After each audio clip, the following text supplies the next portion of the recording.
Hi hello welcome to our channel enlighten Amulya. ఈరోజు ఈ వీడియోలో వాల్యూస్, ఎయిమ్స్ అండ్ ఆబ్జెక్టివ్స్కి సంబంధించి స్కిల్స్ అనే టాపిక్ గురించి నేర్చుకుందాం. So skills means expertized activity. Expertized activity అన్న స్కిల్ అన్నట్టే. సో దీని అర్థం, సో ఇక్కడ ఏంటి అంటే a high level of knowledge or స్కిల్ని, హై లెవెల్ ఆఫ్ నాలెడ్జ్ని ఏమంటారంటే స్కిల్ అంటారు అన్నమాట. సింపుల్గా చెప్పాలంటే the ability to do something well better than others. చాలా ఎక్సలెంట్గా చేస్తే దాన్ని స్కిల్ అంటారు. చూడండి, if student is able to perform activity with speed and accuracy. అందరూ యాక్టివిటీస్ చేస్తారు, ఎవరైతే speed and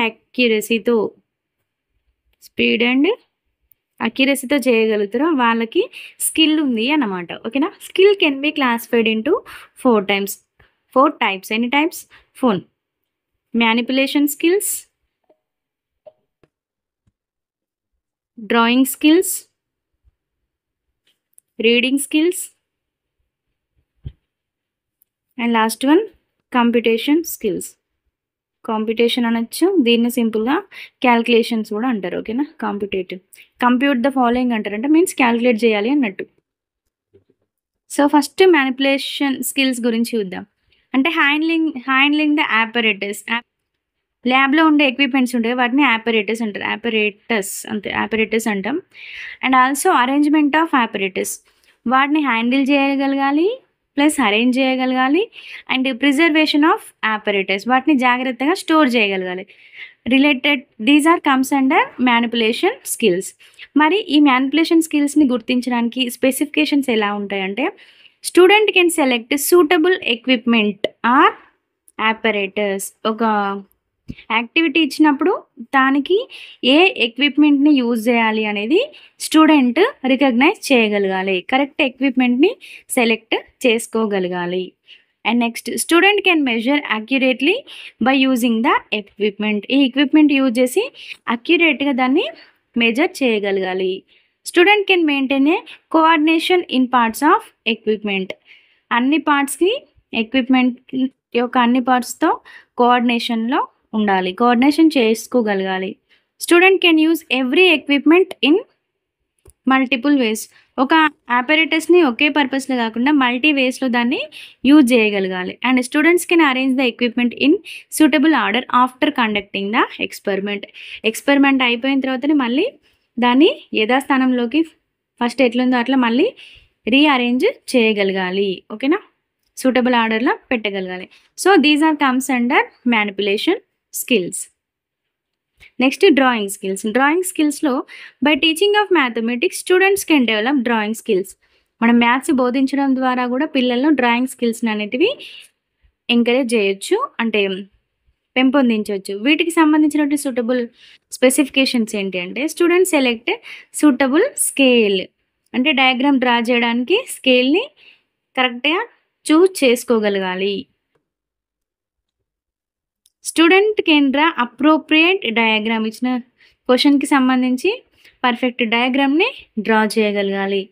student detects the errors in the given diagram. ఏదైనా డయాగ్రామ్ ఇచ్చినప్పుడు అందులో ఎర్రర్స్ని గుర్తించగలగాలి. And rectifies them and redraw the diagram. అందులో ఉన్నటువంటి ఎర్రర్స్ని డిటెక్ట్ చేసి మళ్ళీ రీడ్రా చేయాలి, మళ్ళీ దాన్ని డ్రా చేయాల్సి ఉంటుంది. And next, student draw charts, maps, graphs with speed and accuracy. ఇవన్నీ పర్ఫెక్ట్గా స్పీడ్ అండ్ అక్యురసీతో డ్రా చేయగలిగితే తనకి డ్రాయింగ్ స్కిల్స్ ఉన్నట్టు. కొంతమంది బయాలజీలో కావచ్చు, వేరే సబ్జెక్ట్స్లో, ఫిజిక్స్లో కావచ్చు, డయాగ్రామ్స్ ఎక్సలెంట్ చేస్తారు. సో అంటే ఏంటి, అక్కడ డ్రాయింగ్ స్కిల్ ఉంది అన్నట్టు వాళ్ళకి. And students draw proportionality diagram. దానికి సంబంధించిన సూటబుల్ డయాగ్రామ్ని కూడా డ్రా చేయగలగాలి. సో మీకు ఇప్పుడు ఒక డౌట్ రావాలి, ఆల్రెడీ మనకి అండర్స్టాండింగ్కి సంబంధించినటువంటి స్పెసిఫికేషన్స్ అయిపోయినాయి కదా. అండర్స్టాండింగ్లో ఏమని చెప్పినాం, detects or rectify the error in the given statement. ఒక స్టేట్మెంట్లో ఏమైనా ఎర్రర్స్ ఉన్నప్పుడు డిటెక్ట్ చేసి రెక్టిఫై చేస్తే దట్ కమ్స్ అండర్ అండర్స్టాండింగ్ అని చెప్పినాం, అవునా. ఇక్కడ స్టేట్మెంట్లో రెక్టిఫై చేసి ఎర్రర్ని డిటెక్ట్ చేయడం కానీ రెక్టిఫై చేస్తే అండర్స్టాండింగ్. అదే డయాగ్రామ్లో డిటెక్ట్ చేసి రెక్టిఫై చేస్తే that comes under drawing skill. గుర్తుంచుకోండి, కన్ఫ్యూజ్ అవ్వద్దు. ఓకేనా. ఇక్కడ ఇంకొకటి రీడింగ్ స్కిల్స్. రీడింగ్ స్కిల్స్లో సేమ్ ఫస్ట్ పాయింట్ అది అన్నింటిలో. Mathematics teaching is useful to develop the skills in the reading of tabular information. Reading ఏం రీడ్ చేస్తాం, మనకి ఇంగ్లీష్లో లాగా ప్యాసేజ్ అట్లా ఉంటాయి కదా, ఏముంటాయి, టేబుల్స్ ఉంటాయి. సో టేబుల్కి సంబంధించిన ఆ టేబుల్ని మనం చదవగలగాలి. అసలు ఏం ఇన్ఫర్మేషన్ ఇచ్చిండు, దేని గురించి ఇచ్చిండు, ఎందుకు ఇచ్చిండు అనేది మనం టేబుల్ని రీడ్ చేయాలి. టేబుల్ని రీడ్ చేయొచ్చు అంటే మనకు డేటా ఇంటర్ప్రిటేషన్ సగం వచ్చినట్టే. ఓకేనా. సో వీటి యొక్క స్పెసిఫికేషన్ చూడండి. Students can select the suitable table. Student can verify the practical value with tabular value. And student can read table information in simplest form and also with speed and accuracy. ఇచ్చిన టేబుల్ని speed and అక్యురసీతో read చేయగలగాలి, simplest ఫామ్లో read చేసుకోగలగాలి. Tabular వాల్యూకి మనం problem solve చేసిన practical వాల్యూస్కి రెండు మ్యాచ్ చేయగలగాలి. సో ఇవన్నీ చేస్తే తనకి మ్యాథ్స్లో రీడింగ్ స్కిల్స్ ఉన్నట్టు. Next computation skills. Mathematics teaching is useful to develop the calculations. Calculations is nothing but computations. మనకి ఎగ్జామ్లో కూడా ఒక్కోసారి కంప్యూట్ ద ఫాలోయింగ్ అంటే గణించండి ఇన్ ద సెన్స్ లెక్కించండి అంటే క్యాల్కులేట్ చేయడమే. ఓకేనా. దీనికి సంబంధించినటువంటి స్పెసిఫికేషన్స్ ఏంటంటే students can perform oral calculations with speed and accuracy. Tables ఇచ్చినప్పుడు కావచ్చు, చిన్న చిన్న అడిషన్స్ కావచ్చు, ఓరల్ క్యాల్కులేషన్స్ అంటే నోటికే చెప్పగలగాలి వితౌట్ పెన్ అండ్ పేపర్. ఓకేనా. ఫర్ ఎగ్జాంపుల్ మనం స్క్వేర్ రూట్ ఆఫ్ 144 అని అడిగినాం అనుకో, 12 అని, 13 స్క్వేర్ అంటే 169 అని, ఇట్లా కొన్ని చెప్పగలగాలి. ఇవి comes under computation skills. And also students can use suitable steps in written calculations. Oral calculations అంటే చెప్పొచ్చు షార్ట్ కట్స్, రిమెంబరింగ్ స్కిల్స్ ఏదో ఒకటి, కానీ రిటర్న్గా రాయాల్సి వచ్చినప్పుడు స్టెప్స్ అనేది స్టెప్ బై స్టెప్ రాయగలగాలి. And student perform speed and accuracy in reading calculations. అందుకే మనం మ్యాథ్స్ ప్రాక్టీస్ చేసినప్పుడు speed and accuracy, exam attempt చేసినప్పుడు కూడా స్పీడ్ అండ్ అక్యురసీ ఉండాలని నేర్చుకున్నాం. Actually also student avoids unnecessary steps in written calculations. Unnecessary steps అంటే గుర్తొచ్చింది, మొన్న 7th క్లాస్ క్వశ్చన్ పేపర్ దిద్దినప్పుడు ఒక బాబు మామూలుగా x+3 = 7 + 2x ఉంటే find the value of x అన్నప్పుడు తను 2x if 2x comes to right side it becomes -2x, 3 go to RHS side it becomes -3 అని statement రూపంలో రాయడం జరిగిందనమాట. So these are unnecessary steps. మనం అట్లా రిటర్న్లో రాయాల్సిన అవసరం లేదు. సో ఈ స్టెప్స్ అన్నింటినీ అవాయిడ్ చేసి డైరెక్ట్గా రాయాలి. ఇంకా కొన్ని మరీ ప్రతి స్టెప్ వేయాల్సిన అవసరం లేదు. దీన్ని చూసి మనం రాయొచ్చు. 2x ఒకటే స్టెప్లో అయిపోతుంది. x = 7 - 3. So direct x = 4. ఇంకా కొన్ని ప్రాబ్లమ్స్ వచ్చినప్పుడు కూడా అన్నెసెసరీ స్టెప్స్ అనేటివి అన్నీ తగ్గించుకోవడానికి ట్రై చేయాలి. And students are suitable symbols in written calculations. So written క్యాల్కులేషన్స్లో కూడా సింబల్స్ని యూజ్ చేయాలి.